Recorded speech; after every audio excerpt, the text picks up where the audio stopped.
So we thank you for joining us today for Provocation number 7 in the Assessment Reimagined Provocation series. And today's topic is, what is the role of learning outcomes in the age of Gen AI?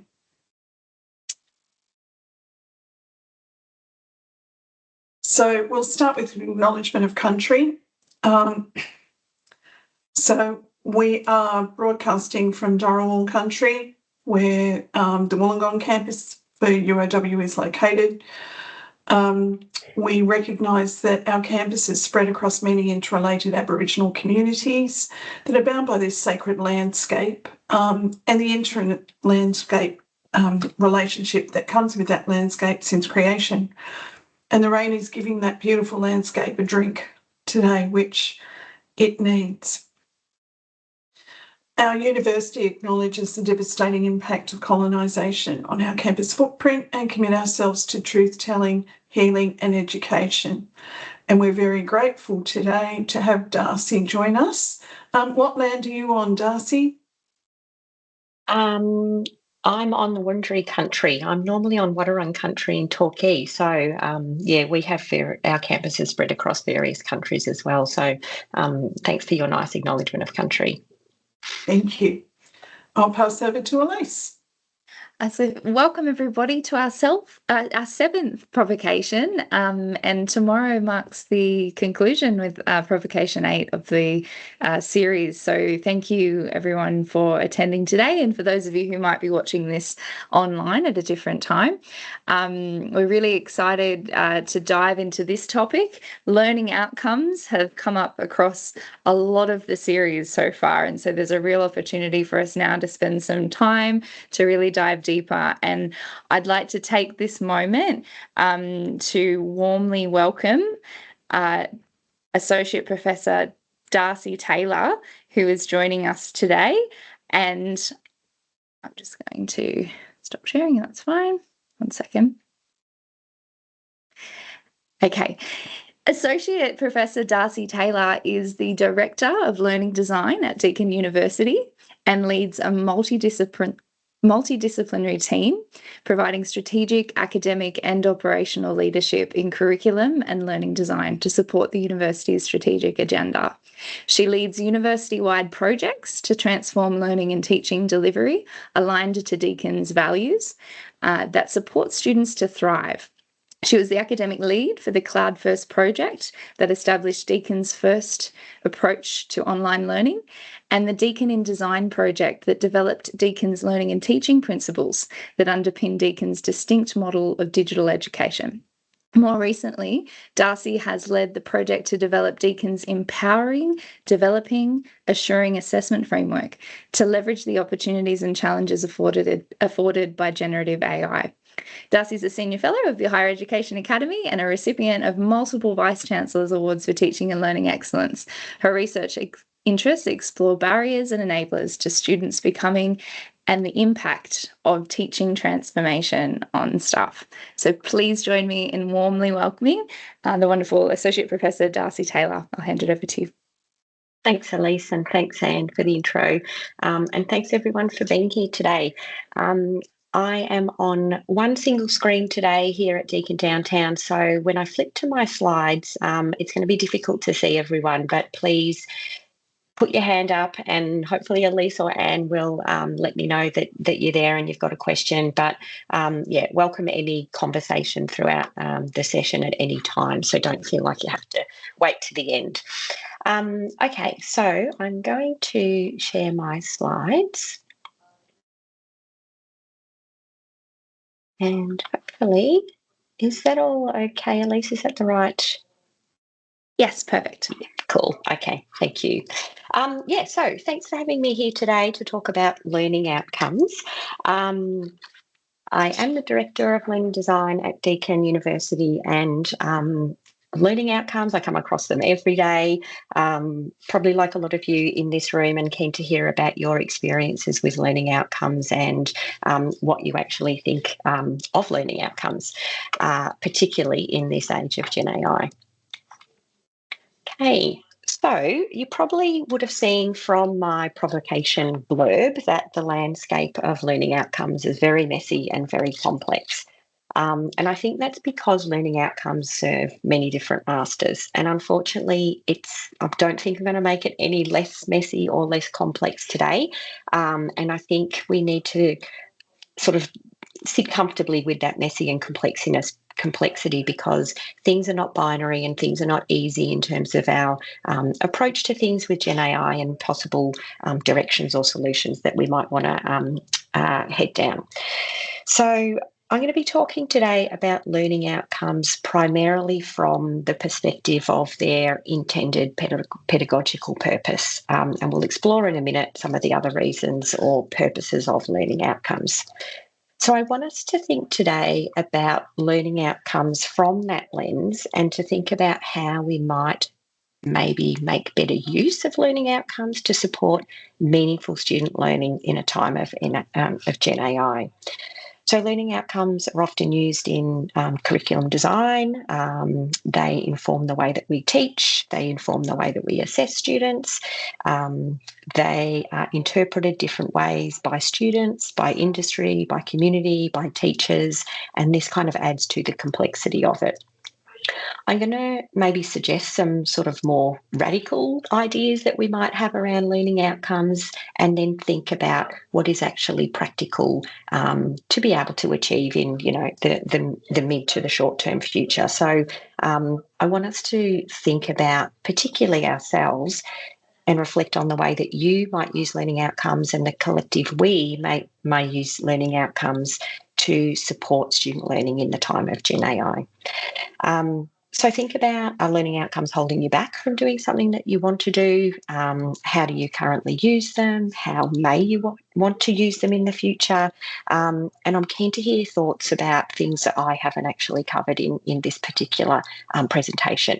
This is, I guess, coming from the perspective that I interact with learning outcomes, but really keen to hear how things look at your institution and your own ideas. So yeah, another invitation to pop your hand up at any stage and make comments, and yeah, Elise and Anne, I'll rely on you to alert me that they're there. So one of the maybe more radical ideas around learning outcomes is that we get rid of them altogether. And this idea probably stems from Ron Bunnett's work, which was way before the explosion or the advent of Gen AI, when he was talking about the transformative nature of higher education. And if we are actually focused on student becoming and transformative higher ed, that doesn't lend itself to the outcomes-based approach. So he suggests that those two things cannot live in the same universe. So the idea of transformative higher education and outcomes which are a predetermined end don't live in the same universe, and learning outcomes actually offer or act as a straitjacket to student transformation. So we could get rid of learning outcomes altogether. Well, this is one idea, but actually, could we, given our regulatory environment and the position that we're in? So a radical idea, but keep it sort of there in the background, and let's think about the things that we can do with learning outcomes, in the current situation that we're in. So I also wanted to acknowledge the traditional custodians on the unceded lands that I'm on. As I said, I'm in Wiradjuri country. I'm normally in Wadawurrung country, but just like to acknowledge the care that our ancestors and elders have of all of the campuses in which we're located and that you're located on today. Just a little bit about me, and thanks, Elise, for that introduction. A lot of my work is around anything to do with learning design. I come from a discipline, the psychology discipline, and then moved across to higher education. And you probably see that sort of slant in the way that I'm presenting today and some of the topics that I'll discuss. But have been very instrumental, I guess, in thinking about the principles that underpin teaching and learning at Deakin. Like everyone, we're all concerned about what our new assessment model look like, and we've just launched our new empowering, developing, assuring assessment.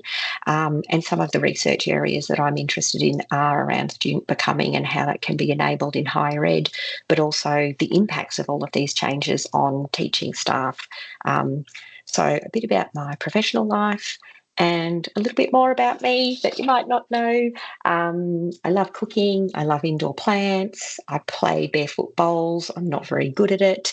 I love camping. I've got adult children, one who's just started university this year, another one who's a chef, and we've got a pink combi named Dixie. So if anyone wants to discuss trials and tribulations of getting to destination A and B back in a combi, please yell out. Okay, so the outline for the session. I want to look at that complexity and the messiness of learning outcomes. Then I want to have a little bit of a look at staff and student perceptions of learning outcomes, having a look then at the impact of Gen AI on learning outcomes, and then open up the discussion for how we might better support student learning. And all throughout, please yell out, and I can see a hand went up already, and I've got a Padlet board as well that we'll use to facilitate the conversation. So what are the learning outcomes for today? Well, this is probably a typical sort of a slide that you might see as part of, a seminar or a lecture. At the end of the session, participants or our students should be able to describe how learning outcomes are used in higher ed, revise learning outcomes to reflect the impact of Gen AI, and apply critical thinking and problem-solving skills in a way to think about how learning outcomes can support student learning. So we could argue about whether or not these learning outcomes are actually well written or not, but you can see that we've got some typical characteristics in our learning outcomes. So we've got a Bloom's verb there. We're talking about the content and the context of these skills and capabilities. And we can see that what I've written here, can we observe these things? Probably. Can we measure these things? Probably. Could Gen AI do these things? Probably. So our underpinning ideas around learning outcomes very much around the observable nature of them, the measurable nature of them, and they often reflect an endpoint. And this endpoint is part of the tension that we're feeling with Gen AI, is that Gen AI can sort of get to this endpoint. We're not sure what happens in the middle. Another way, or an additional way, that we might think about what's going to happen today is looking at some other things that we think are important in a time of Gen AI. So throughout this session, hopefully collectively, we aim to spark curiosity in how learning outcomes may be used differently, cultivate a sense of care and space for each other's ideas and perspectives, invite curious, creative thinking to imagine a better future, and allow space for stillness as we grapple with this complexity. So can we measure these things? Probably difficult. Can we observe these things? Maybe, but again, probably difficult. Does it mean that these things are not important, though, because they are hard to measure and observe? I think they are important, and I would like to think today that we open up that space for thinking about what other things are important other than learning outcomes or addition to learning outcomes, and how this might impact the way that we use learning outcomes. Okay, so before I just head into the messy and complex area of learning outcomes, I'll just check in if there's any comments or questions at the minute.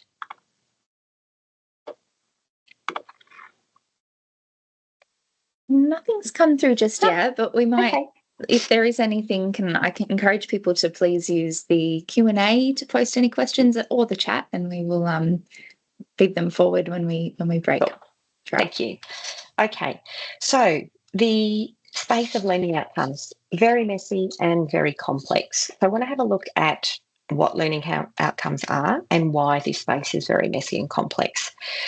So what are we talking about? AQF defines learning outcomes as the expression of the set of knowledge and skills, the application of the knowledge and skills a person has acquired and is able to demonstrate as a result of learning. And learning outcomes are really a ubiquitous feature of contemporary higher education. They talk about something to do with the result of learning. what people can do as a result of the learning. So they describe that endpoint.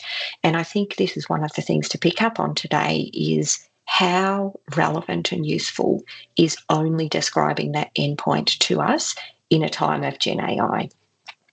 So the emergence of learning outcomes kind of stemmed back to the early 1900s, and it started from that objectives movement where we had this teacher-centred approach, what were teachers trying to do, and slowly shifted to more of a student-centred approach, looking at that outcomes-based education movement, thinking about how learning outcomes could be reframed to guide student learning, and advocates of learning outcomes basically putting forward the case that they make the teaching and learning process explicit to students, transparent and consistent, and they provide a guide to student learning.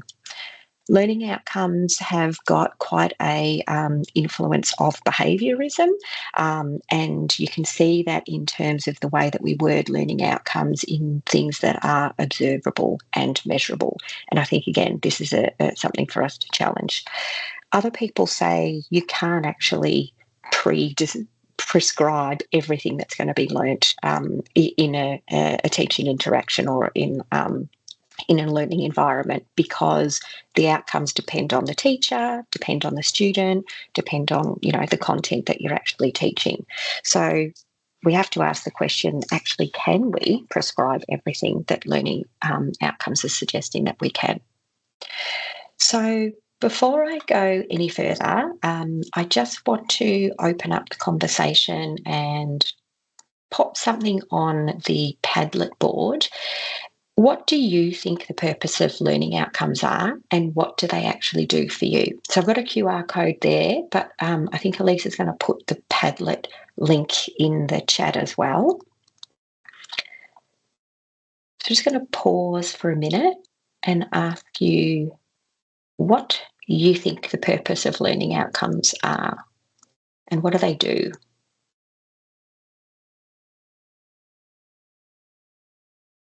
I see people skipping ahead to the second question there. Hold back, although there is a last column there, which is the space for stillness, curiosity, courage and care. So if you do want to add anything there, just in relation to the invitation for learning to this session, feel free to add reflections as we go.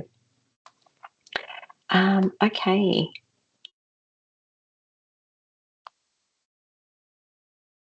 Assurance of learning.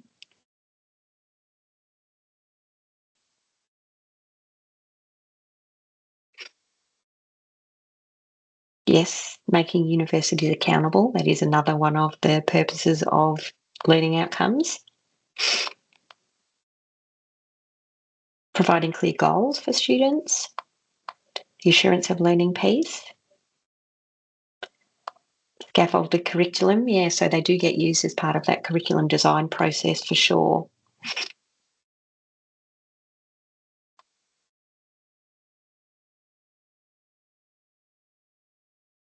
Oh, yes, and bringing in that idea of the accreditation standards for degrees that are accredited.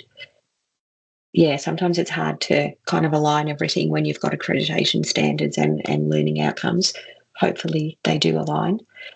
Yeah, guiding assessment, supporting consistency.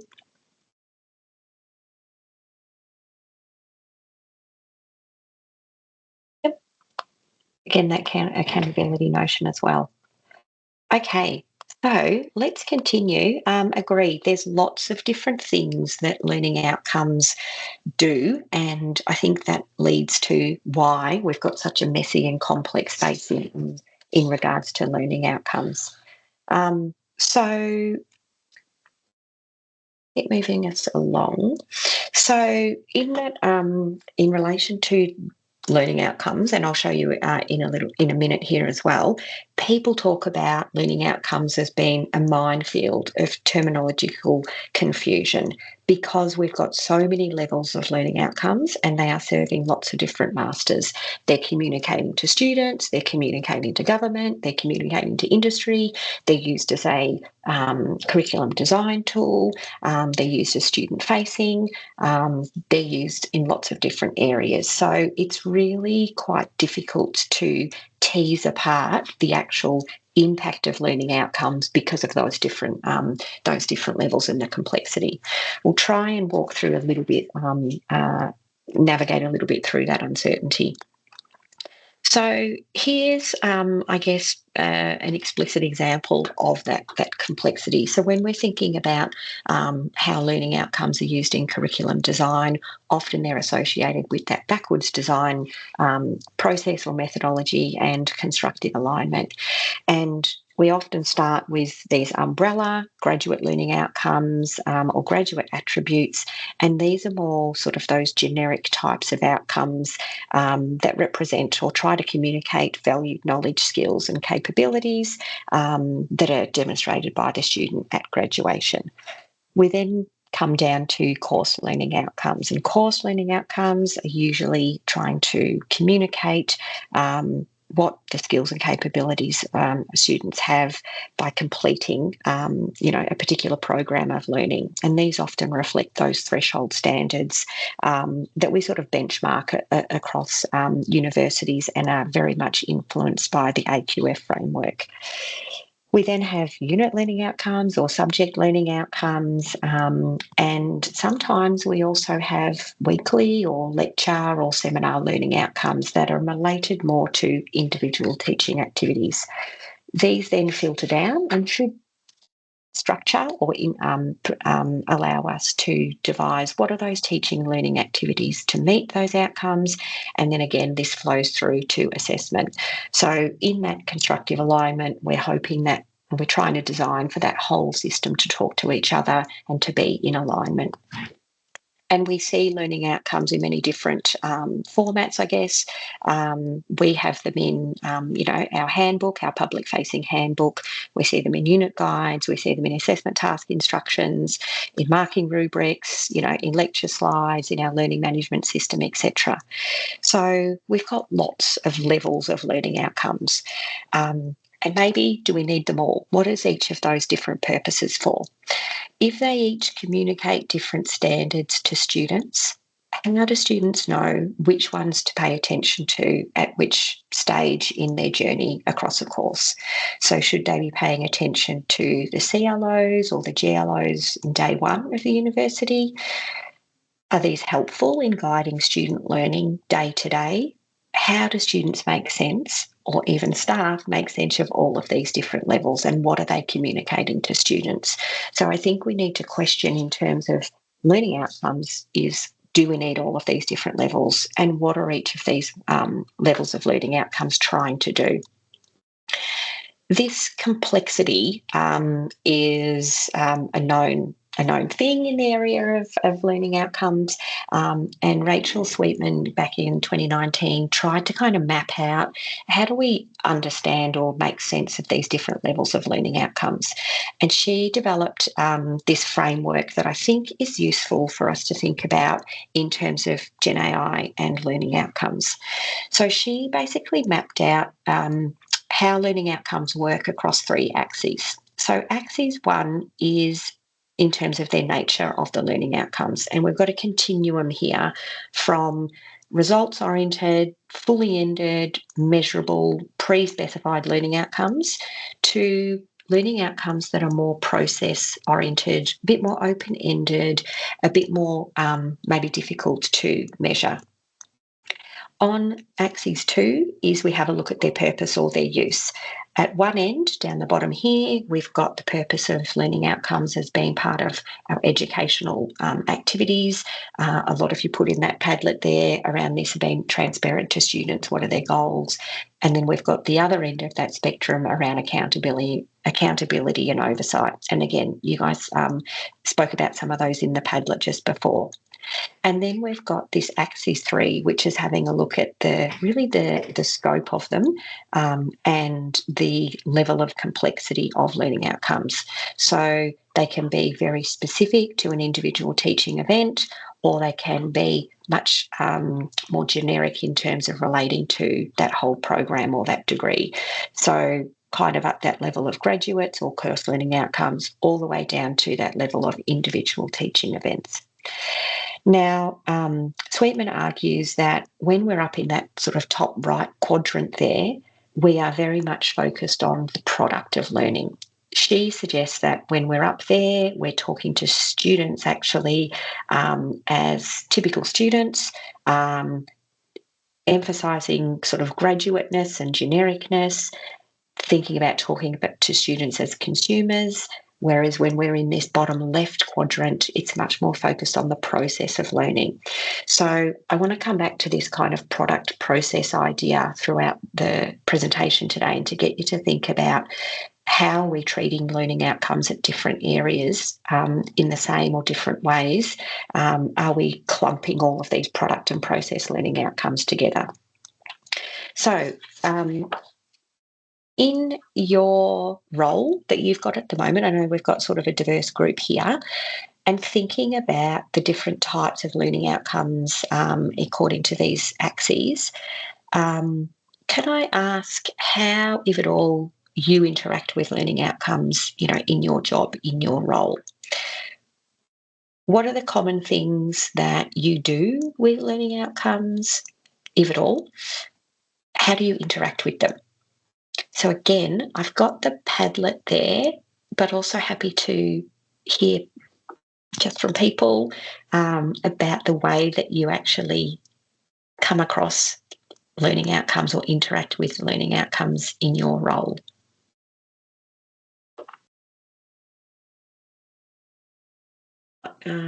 Thank you, Unusual Platypus, as a student here. Really keen to hear about your thoughts and some of the responses to the student responses I've got here. And I think some of those responses actually align with your experiences. So curriculum design, actually using them in teaching activities.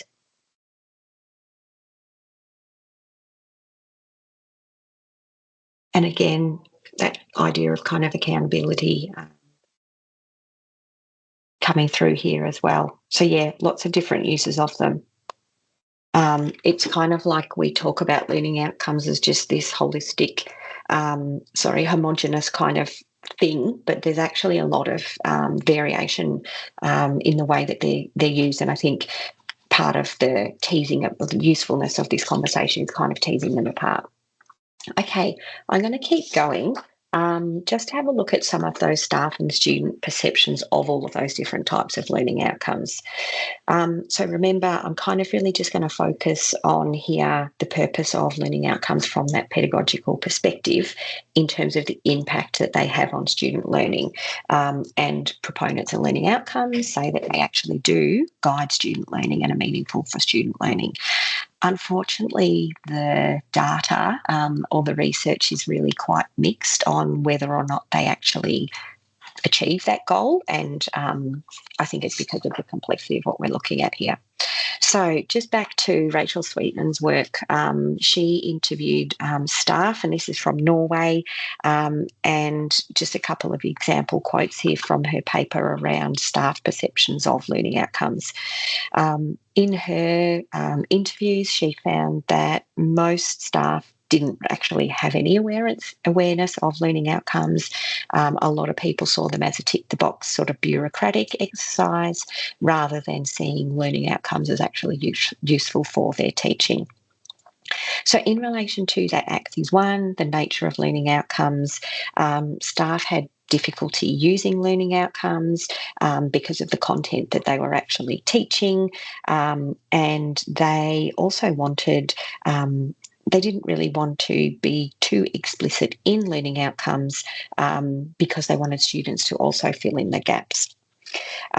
When they wanted students to really come up with creative solutions and develop their own judgment, people felt like learning outcomes were quite problematic and restrictive. On Axes 2, in terms of their use, as I said, staff were kind of reluctant to spell everything out in terms of learning outcomes to begin with. They were concerned that this would encourage kind of an instrumental approach to student learning and that students would actually see them as a tick-the-box exercise.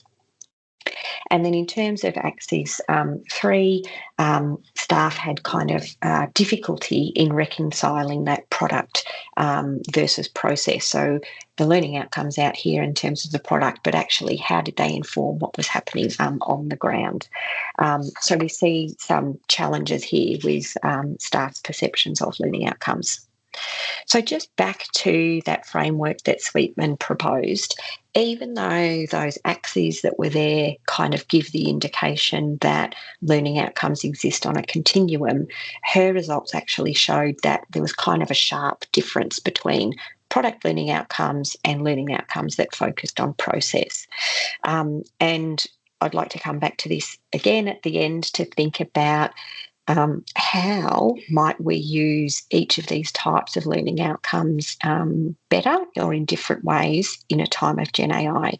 Are the ones that are around process, do they offer us greater potential maybe to do some tweaking in there that actually supports student learning?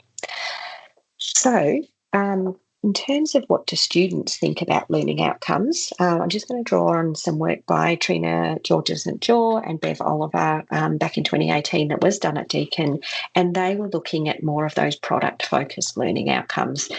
So they did some focus group interviews with students, and students were saying that really that graduate learning outcome level, students kind of had a vague notion that things existed there, but they didn't really know sort of what they meant in terms of their day-to-day experience.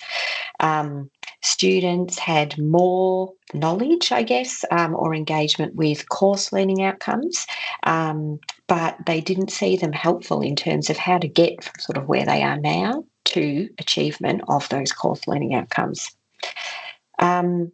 And some other authors have suggested that the lack of engagement with the learning outcomes at that sort of product level is because they're very generic. They don't really have input from students into them. There's no reference to the student themselves, and they're kind of removed from the everyday teaching experiences. These quotes here also indicate that what staff do with learning outcomes in terms of how they use them and present them to students is also part of the story to be told about how students actually engage with them. So we've got perceptions of them from students, but also it's also dependent partly on how staff interact or present learning outcomes as well. So in terms of perceptions of learning outcomes from students, it's all well and good that we have learning outcomes here and we hope that they communicate certain standards and expectations for students. But if students actually don't engage with them, they kind of don't really do anything. So some further insights in terms of learning outcomes from students from my own research, and really this is in the context of students' own goals and their becoming. Again, sort of a lack of engagement really with those kind of product-focused learning outcomes. So students know that they're there, but they don't really pay much attention to them. It's good that they're part of that sort of constructive alignment, curriculum design side of things, but how do students use them day to day? Not quite sure. Particularly for those product level learning outcomes. So those more process learning outcomes, students were saying that they use them more in their studies. They use those to support their goals as they're progressing. But yeah, different sort of responses to those product focused learning outcomes. And again, other commentators have suggested that those more product learning outcomes are very generic. They talk about kind of graduateness as this kind of ephemeral typical sort of a perspective.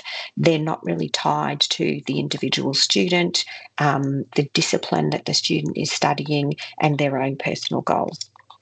So just in summary, the sort of research around do learning outcomes actually achieve the things that we think they do, it's very mixed, and it depends on which level of learning outcomes we're actually talking about. So a lot of criticisms around learning outcomes is that they act as this kind of straitjacket to the curriculum, and I would argue, well, that might be in theory what they might do, but unless students are actually using them, then they're not acting like a straitjacket kind of at all. Okay, so learning outcomes, what are they? Some students and staff perceptions of them. And now I want to move us on to what is the impact of Gen AI on learning outcomes, and then we'll shift into what are some ideas about how we might maybe use learning outcomes in different ways. So I think the impact of Gen AI on learning outcomes, in my mind, focuses on two main areas, or the two things that I'm mainly thinking about. I think course learning outcomes in particular are very sort of on trend at the moment. Lots of people are talking about course learning outcomes in terms of assurance of learning, and also are our learning outcomes still fit for purpose? So I'll just explore those two ideas in a bit more detail. In terms of assurance of learning, we know that we've got our higher education standards framework. This was here, before the advent of Gen AI or the impact of Gen AI. But I think particularly standards 1.4 around what are our course learning outcomes, and can our assessments actually assure or provide enough evidence that students can actually achieve those learning outcomes.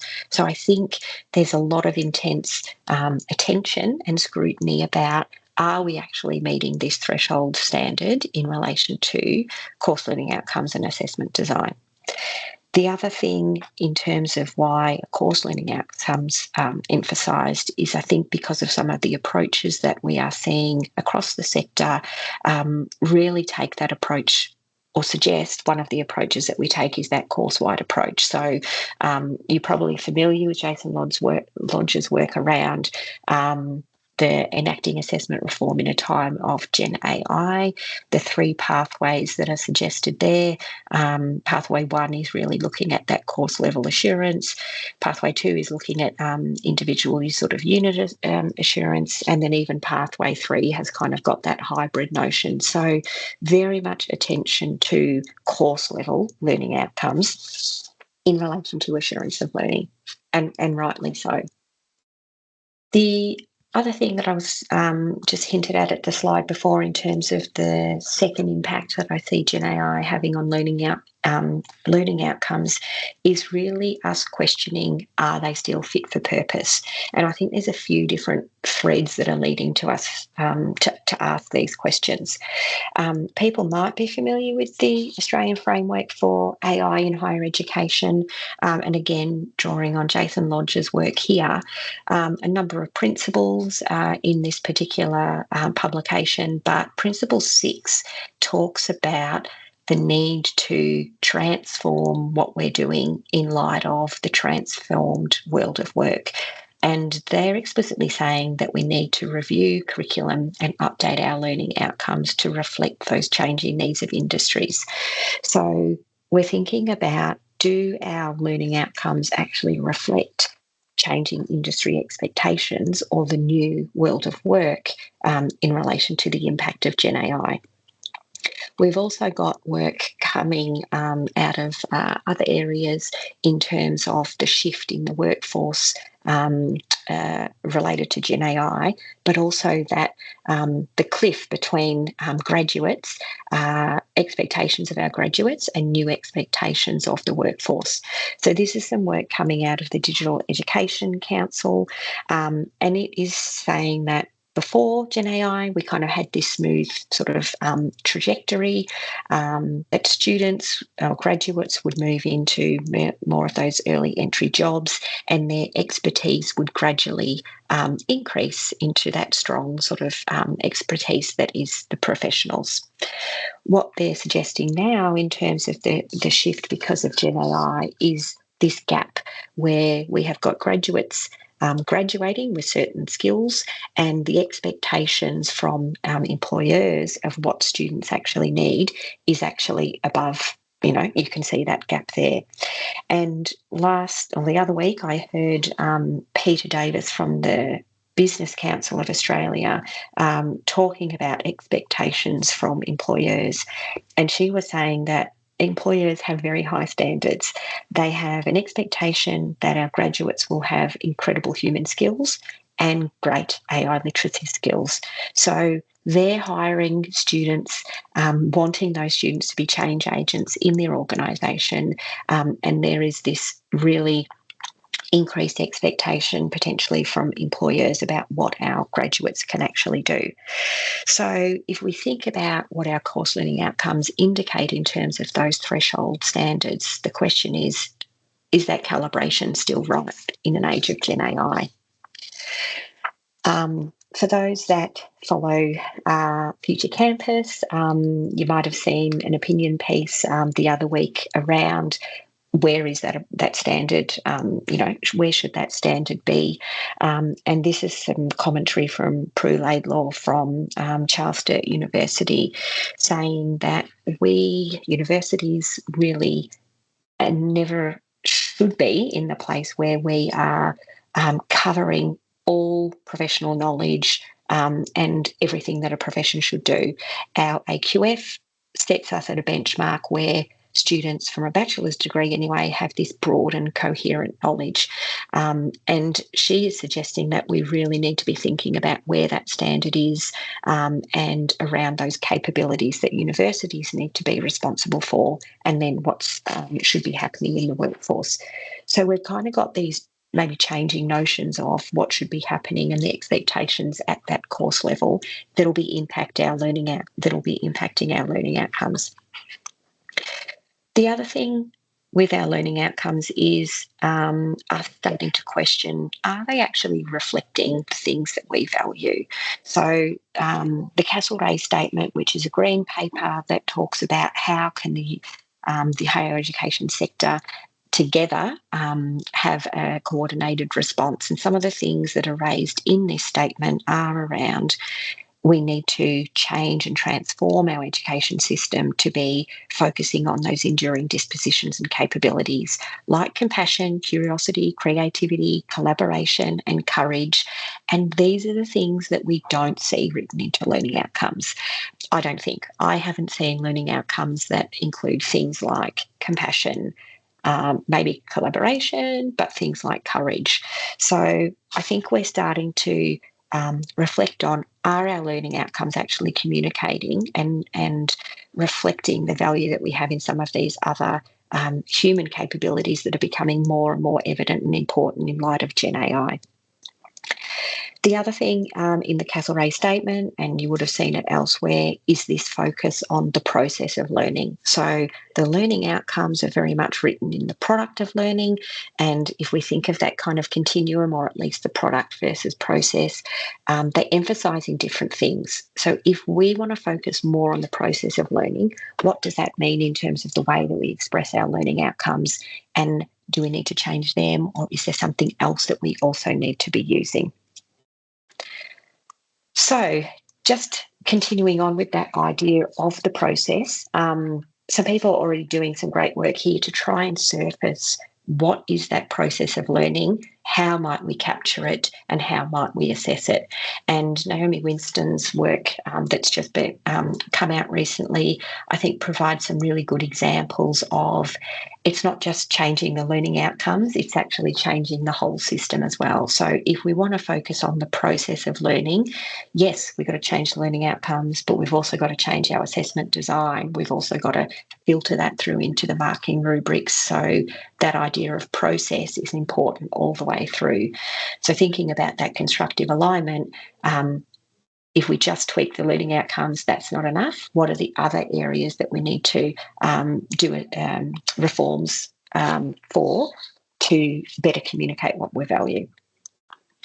So I'm just going to bring us back to some other work from Ron Barnett that picks up again on that idea of dispositions and some of those human capabilities that are flagged in some of those publications that I just showed you in the last couple of slides.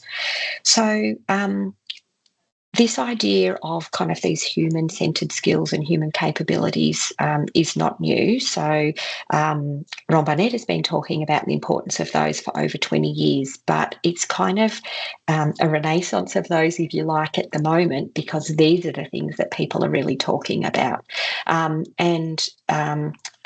Ron Barnett provides this kind of schema of thinking about the way that we need to change our teaching practice and our focus off of the curriculum to foster the development of these capabilities.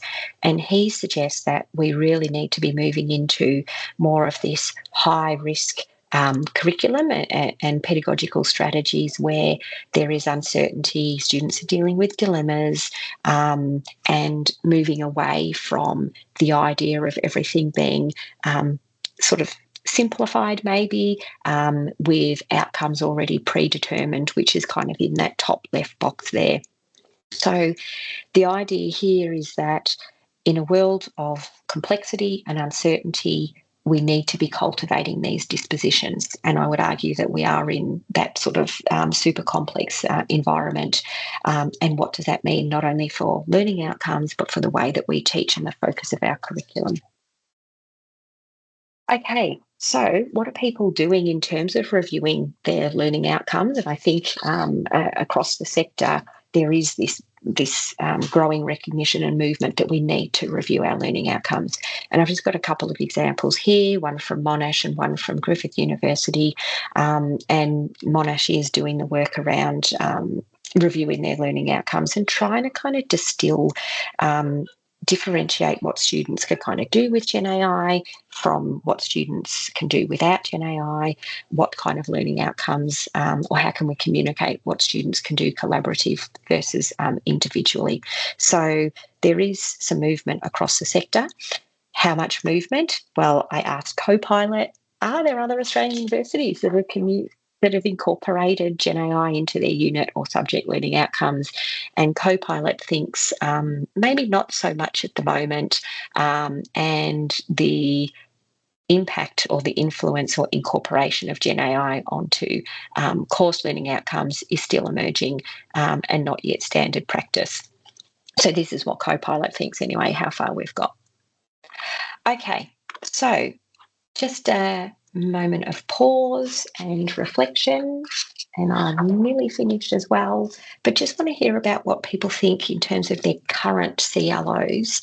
Do you feel like they are fit for purpose or not? And in what ways do you think they are or they aren't?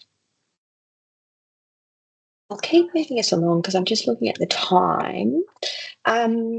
So just back to the question that I posed kind of at the start here about how can we make better use of learning outcomes in a time of Gen AI, knowing we've got lots of different purposes of learning outcomes, we've got students and staff using learning outcomes in different ways, we've got kind of product-focused learning outcomes, process-focused learning outcomes, we've got the impact of Gen AI on those different types of learning outcomes. We've got additional scrutiny at different types of different learning outcomes because of Gen AI. What are the opportunities for us to make better use of learning outcomes? So these are some of the ideas that I've thought about, but keen to open the floor up in a minute to discuss other people's ideas. So I wonder, can we reduce the complexity and the messiness? I don't know, but are all of those learning outcomes at all of those different levels needed? And if they are, let's ask ourselves why and which ones, what purpose do they serve? If they communicate different standards to students, how do we help students think about which ones are important, at what times, and for what purpose? So can we reduce the messiness and the complexity around the learning outcome space? Can we rewrite learning outcomes to reflect what is valued? So thinking about the idea of a greater focus on the process of learning How could we rewrite learning outcomes to emphasise that, knowing that the structure of learning outcomes is very much focused on product?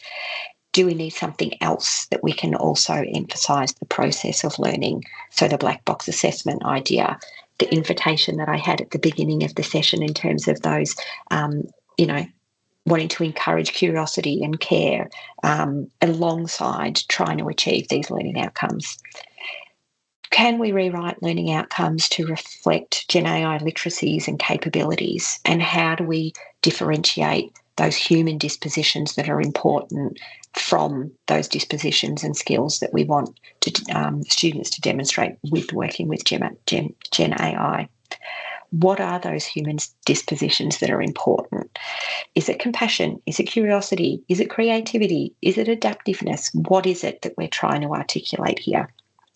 And how can we better link those learning outcomes with students' evolving professional identity? How can we bridge that gap between genericness and what the student is actually experiencing and their own goals? Can we make better use of those process-focused learning outcomes? So that bottom left quadrant there, how can we better use learning outcomes to emphasise the process of learning and allow students or support students to connect with those learning outcomes? And it might be that the marking rubrics are a great place to start, where students are very much honed into and paying attention to the standards and the things that we want them to be able to achieve at that time of assessment. And maybe we can explore some different frameworks. So we're very much tied to Bloom's kind of cognitive framework. Are there other frameworks that people know of that might be useful to help us think through alternatives to learning outcomes or different takes on learning outcomes? So we've got Bloom's affective domain, which most people kind of ignore, but this is around values and attitudes. Is there something in that that we might make use of to influence how we use learning outcomes? Are there different frameworks altogether that might be useful? So, for example, Kohlberg's stages of moral development, looking at the movement from the self to abstract reasoning and principles of judgment. What are the frameworks in your discipline area that might also be useful? And can we think of things like professional codes of conduct, professional standards, etc., to better infuse or better communicate what we think is valuable in a discipline and in a profession? So I think all in all, we've got a really good opportunity with the impact of Gen AI to rethink how we're using learning outcomes. If we think about, do they serve that pedagogical purpose of communicating potentially standards and guiding student learning? I don't know if they're achieving that at the moment in terms of how learning outcomes are written and how they're actually used in day-to-day practice. But it doesn't mean that they don't need to be like that. Can we rethink how they might better support student learning? It might be that we've got some real opportunities in that process-focused learning outcome space rather than potentially that product area, product-focused bit. I think, though, learning outcomes are kind of one part of the puzzle. We need to also think about how they fit in with the way that we teach our curriculum and the way that we assess. So the whole system, I guess, needs to sort of fit together. But I wanted to then open the conversation up here to hear about other people's ideas in terms of how might we make better use of learning outcomes, or how are you already making better use of learning outcomes? So I'm going to stop sharing and just open up to conversation. So we have had a few questions posed in the Q&A, Darci. Yes. So I wonder if I might go to Monty's question in the Q&A. There's two parts to this. The first one is in and around reiterating what's meant by incorporating Gen AI into learning outcomes. So is it the idea to move away from, say, Bloom's when writing the outcomes, or should there be a new taxonomy perhaps? And has anyone started work in this space? So that's the first part. Yep. I know that people are starting to review their learning outcomes to specifically include things around Gen AI. So I think historically we've kind of included a lot of graduate learning outcomes, graduate attributes have kind of looked at digital literacy or digital fluency, digital capabilities. And I think people are starting to pull out now, what does that actually look like in regards to Gen AI? So I think there are those discussions around being more explicit in a learning outcome about what the expectation is to be able to use Gen AI or not, and in what ways. So I think it's starting. I haven't seen learning outcomes yet at the course and unit level, public facing, but I think it's beginning. And I think those, those publications that I kind of shared before is starting to have a groundswell that, yes, we need to review them, but I don't know how far we are along that path yet.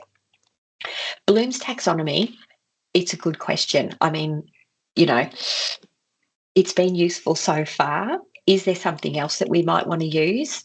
Really keen to hear other people's thoughts, and we might bring in some more, just frameworks around Gen AI literacies, etc., that might help us think through what a learning outcome might be written. Great. And the second part was the second part. Yeah, it's more related to the role. So, is an average academic staff member equipped to be making judgments on a student's proficiency with AI when perhaps sometimes students may be ahead of staff in that regard? Yeah. We all need to be upskilling kind of together. And I think it'll probably take us a little while and some more of that capability building for academic staff about how Gen AI tools are being used in their discipline area for staff to feel confident to make those assessments. But yeah, I think it's a we're kind of going like this to kind of upskill ourselves at a rapid rate to try and keep up with the advances in Gen AI. And Robin's made a mention in the chat there that she's interested in the term disposition. To me, it implies it is a trait and therefore difficult to develop. Isn't the term qualities or the like better aligned with developmental language? Perhaps Simpson et al. 2025 relational qualities and teacher qualities may be interesting to discuss in this context. Yeah. Yes, there is a bit of debate around semantics about dispositions, capabilities, attributes, which ones are actually can we develop, and which ones are actually maybe more inherent. I think the idea, the fundamental idea is that the situations that we put students in foster those types of ways of thinking and dispositions rather than kind of being caught up in actually what are we labelling those things. So yeah, I completely take the point, Robin, but I think what we're trying to do is say that we want to cultivate those ways of thinking, those ways of engaging with problems that are in the world at the moment. That's it for the questions that have come through in the chat at the moment. So if people are still thinking, please put them through in the chat, or feel free to raise your hand too. We can unmute you and we can have a verbal dialogue. It's a complex space, that's for sure. It is. While people are perhaps percolating there, I guess I might ask a cheeky question if I can. I know that you've been involved in leading a lot of the wonderful work at Deakin in regards to the development of learning design principles. And I just wondered if that process and where Deakin is at the moment with those principles, if there's a connection perhaps between where the journey is going to with this challenge of learning outcomes, if the two do connect, because similarly at UOW, there's a project Learning by Design that we will be similarly looking at this, and I just see so many synergies. So I'd love to know your thoughts on what you've learned in that and how that fits. Elise, I feel like you've read my mind this morning, because on the train on the way in, I'm like, okay, so what does it mean? What does all of this mean for our Deakin design, principles? Are they still fit for purpose themselves? And I was just kind of reflecting on them, thinking they are kind of high level, and they do include things around course-wide approach, that narrative around how learning outcomes kind of all fit together. We've got one on digital sort of design elements, and so, the focus can be sort of on Gen AI. But I think, I was thinking the same thing. Do they need to be reworked? And I think they're probably okay for the moment, but it's because they're high level, and we have specifically said people need to interpret them in their own educational context.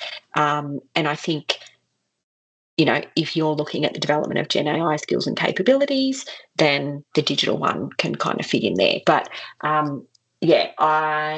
would be very keen to see how you guys progress with your principles at this particular moment in time across the sector.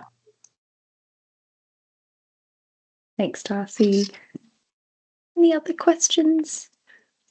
It's kind of hard to future-proof things at the moment because it's very crystal ball gazing. It is. I guess too, I look at the wonderful EDA framework too, and the word empowering, and that's quite unique across the sector when you look at other models that are emerging. And I guess when you've talked to some of the relational aspects of and process-orientated aspects of outcomes, that's do you think that having that as a model helps to anchor momentum towards unpacking different parts of process orientated outcomes? I hope so, Elise. I mean, that empowering design element was specifically there for people to reflect on how does this impact students, what are the opportunities for students to shape and evolve through that assessment process. So rather than it being sort of an implicit design thing that, us sort of academic developers and curriculum designers and learning designers kind of have in the back of our minds, we wanted to forefront that. So it was clear to everyone, including students, about how the assessment process can also enable their agency and empower them. So I hope so. We'll see how it goes. Thank you. Monsi, I thought I saw your hand up, but I think it's gone down now. If anyone else has their... Oh, yeah, Monsi, I'll just enable your microphone. Bear with me. It's back now. Yeah, you can unmute. You'll have to unmute yourself. Yeah. Sorry. Yes. Okay, good. Hi, Darcy. Hi. Monsi, it's Deputy Dean of EIS. I'm really interested to hear your opinion on whether, because I think the provocation is, are learning outcomes still serving learning? And I'm really interested to hear what you've got to say. I guess for my way of thinking, learning outcomes inherently include some sort of assumption that the outcome, the skill, the thing that we're looking for is to be measurable.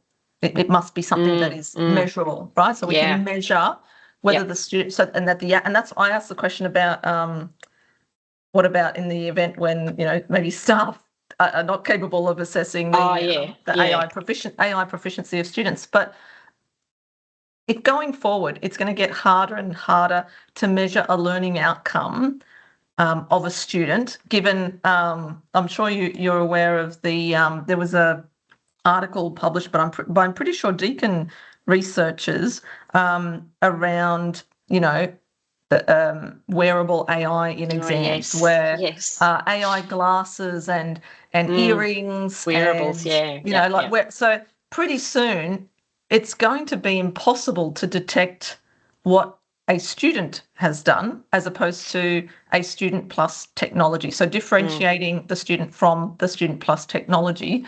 And I guess I was curious about what you thought about what role learning outcomes have to play in the future, whether the qualification, are we going, and so I'm talking 5, 10, 15, 20 years down the track. I'm not talking about for today. whether or not will the qualification be awarded to the cyborg that is the student plus the technology, because having learning outcomes presumably means that we can measure them. Yeah, and that's the framework that we've been working with for, since the 1950s, is that the learning outcomes are something that we can measure. I think we're at a real challenging point because we are starting to see that the things that are more and more valued are the things that are hard to measure, if measurable at all, right? So does that mean that we should not pay attention to those and to try and cultivate those things? I think we have to, but it doesn't fit with our existing kind of frameworks and our schema of learning outcomes. I don't know where we're going to end up in terms of reconciling those things, or do we have to necessarily reconcile them? Can they both exist together and have different maybe ways of assessment or different purposes? So I don't have an answer, Monsi, but I think we're in that grappling place, and I think we need to think not, in a binary, like it's completely that way or completely that way. I think we've got to move ourselves forward by thinking of maybe shades, and not giving up, going, oh, well, these things we think are really important, but it doesn't fit with our existing ways of kind of doing things.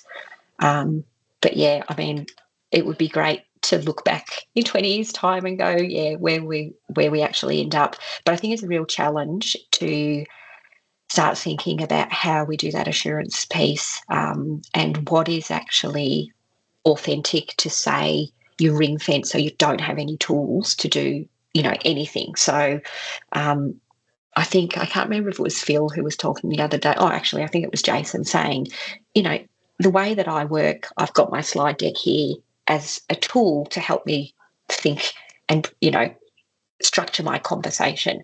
Putting me in a place where I can't use any of those tools, is that actually a good representation of me as a professional? So I think we're stuck again in this binary of it's complete no using AI or it's complete free for all. There might be a place where we've got something in between, but I don't think we've got the structures or the technology to do that at the moment. Yeah. I guess in that context, sorry, if you don't mind a backup, extra question on that, because I am interested in this measurement aspect, and I think it's directly relevant to today's provocation.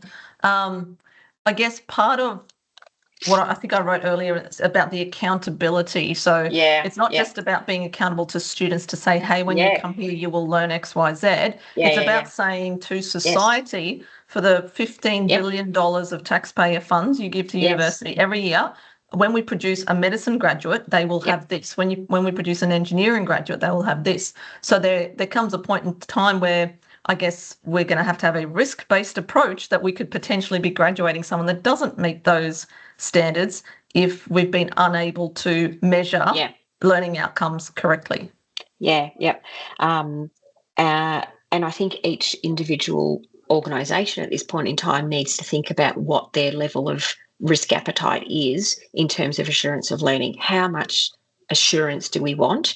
And, can we actually assure to the degree that we think that we can, some of those assessments? So, people are thinking about invigilated, exams. Well, previously when we had exams that were paper and pencil, you could still cheat in those. So how many layers of assurance do we need and different types of assurance before we are comfortable to say, I can make a trustworthy, confident decision that the student has got those capabilities? But I agree, we need to be able to demonstrate to, society and to the community that those CLOs, that degree is worth something. But does that mean that we can't have as well something running alongside? So, you could have things around sort of ipsative assessment where you're looking at personal growth and your own personal goals that run alongside it, and the two sit together. How I think we got to think not one or the other. I think we've got to try and move forward by thinking maybe it's and at the moment until we get to a place where we then go, how much of each one are we, kind of happy with? Thank you.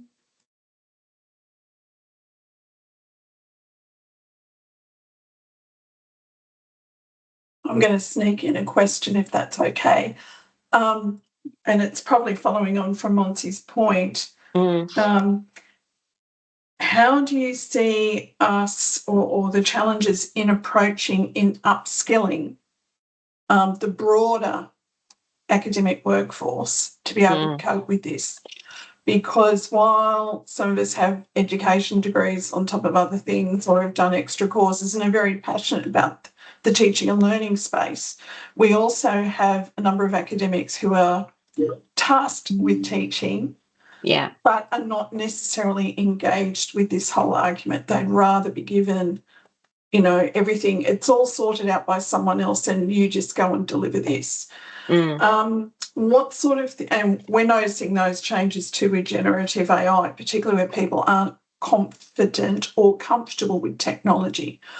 What sort of things do you think we need to consider in upskilling them, or is there a need to upskill everybody or just concentrate some of the development of teaching and learning activities in a smaller expert group? Yeah. I think this idea of academic superheroes that are experts at everything is becoming, if it wasn't already before, is becoming more and more not unattainable, but I don't think that's where we should be headed. You can't be an expert in all of these areas. So I think it's thinking about what are the different purposes of different units, of different assessments, and thinking about upskilling people in the key teaching and learning capacities that are needed on the skills for that particular unit or course or assessment. I think we need to be smarter in terms of asking people to spread themselves so thinly. I think we need to be a little bit more targeted in what exactly do you need to do to be able to support student learning in that particular area. We've got a number of kind of capability building, activities that are happening across our institution that are different levels of sort of generic skills and capabilities, but we haven't really got the specific tools in terms of what disciplines might use or sort of got down to that level yet. But I think we're going to have to do that, soon as we start encouraging students to use Gen AI in discipline appropriate ways. I guess my broad brush answer, Anne, is I don't think that we can expect everyone to be awesome at everything. And I think we need to be a little bit more targeted in building capability around specific things depending on the teaching role or what's actually needed in the course or the unit. Thanks. That's probably going to require a shift in policy as well, because roles are tied and very prescriptive about what the expectations are in certain roles or functions.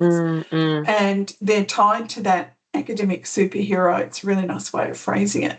They're tied to that approach that you are an expert in all things. So that's going to take another conversation as well. Yeah, it's a tough one. I think everyone in our institution is trying to uplift capability in whatever role that they're in. But it's going to take time, and I think it's going to need multiple different approaches to support people to do that, which will require resourcing. Definitely. And there is some support in the chat for that idea of the academic hero, superhero perhaps being unattainable. There's also a reflection in the Q&A in and around the skills of reflection, analysis, synthesis, evaluation. that learning outcomes do really signpost and focus on. And the question is there a suggestion that these are not valued anymore?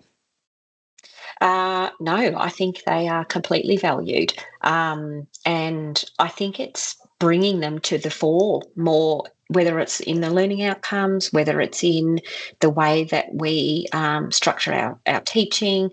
Is it in the marking rubrics that these things are actually explicit? That Naomi Winstone article, I think, is really good. It gives some good examples about how you would actually include these things in the marking rubric to make it explicit to students that these are valuable skills. So, yeah, I agree. I think they're definitely still valuable. It's just how do we actually communicate the value of those in ways that students can see that that's actually what we say, what we think is valuable.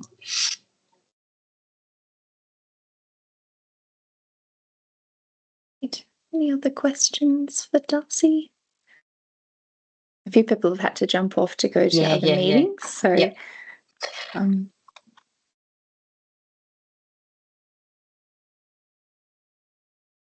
I think too, looking at some of the comments that came in after in the Padlet, including from some of our students as partners who are part of our think tank. Yes. It's interesting to see some of the things that you spoke about in and around the students' experience of learning outcomes, and perhaps that gap between how familiar are they and how much of a part of their worlds are they coming through in their experiences, and a few other comments coming up in the Padlet, which I think would be good for us to continue the conversation via our think tanks. And so we will be meeting as of next week as a think tank to come together and kind of distill some of these emerging propositions that the provocations have prompted. I've put in the chat a link to the survey for this particular provocation, and I really encourage everyone to share any emerging thoughts and feedback that you do have with us so that we can really help shape the design and the focused conversation that will happen in those think tanks. If there aren't any more questions, we might take a moment to please thank Darci for giving her generous time and expertise to spend this time with us in creating the space to kind of swim through the messiness of learning outcomes and grapple the space to grapple with that complexity and the importance of that. So there's some comments of thanks and appreciation coming through in the chat. And thank you. Yeah. It's been great. I'll leave the Padlet board open, and then at least you can harvest some of the conversation that can inform your wrap up and your synthesis across all of the provocations. But good luck on your journey, and really keen to see where your thinking leads and where you kind of end up. Exciting times. Thank you so much. Very exciting. Thank you. Thank you. And thank you everyone for joining us again today. And we look forward to seeing you again on Provocation 8. Have a good afternoon. Have a lovely afternoon. Thank you, everyone. Thanks, Darci. Thanks, Darci.